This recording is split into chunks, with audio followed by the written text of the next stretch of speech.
What up, people? Yup, you know it. Saving Hip Hop, take 3. Last night, we saw the documentary. Um, Let me tell you, I learned so much, and I thought that I knew hip hop. But I found out that there's vital information that I don't know. Rebel Kings is phenomenal. There's another screening next Wednesday. If you want to go to it, holla at me, and I'll get you on the list.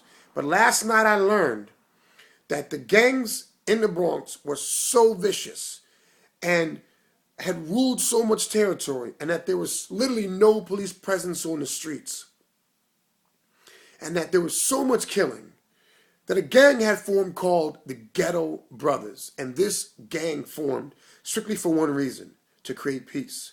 And this was one of the only gang that could walk around in any gang territory, because they were known that they came in peace, and they were trying to create peace in the hood, in the Bronx. And they had a main member who was the counselor for peace, and his name was Black Benji. And there was another member named Benji, a Hispanic brother, and another Hispanic brother. His name was Karate something. I'm sorry, Karate, I should have wrote your name down, but I'll find it. But these brothers came together and were preaching in the hood about peace, telling us black and brown brothers to stop killing each other, and that we need to fight the system and not each other. And one time, Black Benji went to counsel some gang members that were going to a gang fight. And he ended up getting attacked and murdered. And when he was murdered, it was like Martin Luther King was murdered all over again.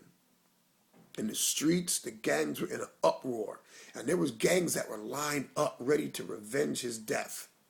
And his brother, Black Benji's brother, in the Ghetto Brothers, who's a Hispanic brother named Benji, same name, said, no, Black Benji died in peace.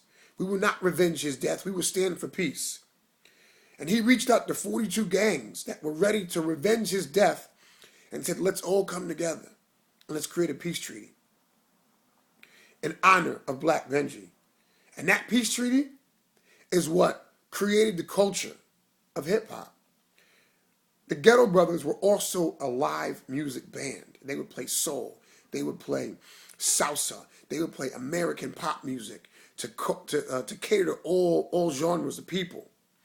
And they started doing parties every single weekend, inviting all the different gang members from all over the Bronx to come. And these gang members will come and party in peace.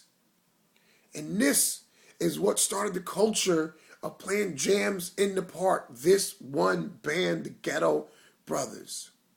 If Black Benji had not died, if the Ghetto Brothers had not walked the streets as a gang preaching peace. And the brother Benji was there last night. I met him. I took a picture with him. He is truly the man that paved the way for hip hop to be created. After he was doing jams in the park, through his band, DJs came out from the different gangs. And the whole DJ culture was born. And Kool Herc rose to the top by extending the breakbeat. And the culture of hip-hop was created. But all thanks due to the Ghetto Brothers. And their original album has just been re-released on CD. So you can get the album and listen to the music that paved the way for hip-hop to be created. If you think you know the history of hip-hop and you were not there in the Bronx, because that's where it started, or you have not seen this film, Rebel Kings, there is vital information you do not know. I can't wait to share it with my kids. This, once again, ladies and gentlemen, is Saving Hip-Hop. We got more information, more vital information to share with the world. You get to hear it first. We'll be back very soon. One love.